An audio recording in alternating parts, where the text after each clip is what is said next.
Hyderabad Rayadurgam police station పరిధిలో car ప్రమాదం జరిగింది. గచ్చిబౌలి కేర్ హాస్పిటల్ సమీపంలో ఓ కారు అదుపు తప్పి డివైడర్ను ఢీకొట్టింది. ఈ ఘటనలో శివరామకృష్ణ అనే వ్యక్తి అక్కడికక్కడే మృతి చెందగా మరో ముగ్గురికి స్వల్ప గాయాలయ్యాయి.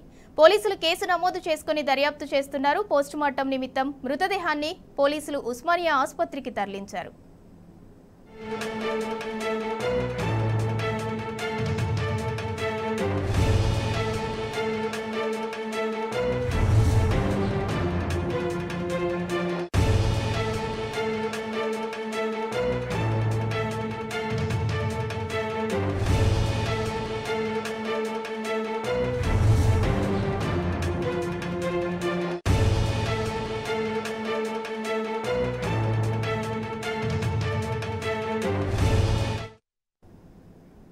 హైదరాబాద్ రాయదుర్గం పోలీస్ స్టేషన్ పరిధిలో కారు ప్రమాదం జరిగింది. గచ్చిబౌలి కేర్ హాస్పిటల్ సమీపంలో ఓ కారు అదుపు తప్పి డివైడర్ను ఢీకొట్టింది.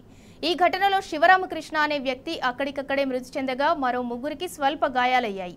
పోలీసులు కేసు నమోదు చేసుకుని దర్యాప్తు చేస్తున్నారు. పోస్టుమార్టం నిమిత్తం మృతదేహాన్ని పోలీసులు ఉస్మానియా ఆసుపత్రికి తరలించారు.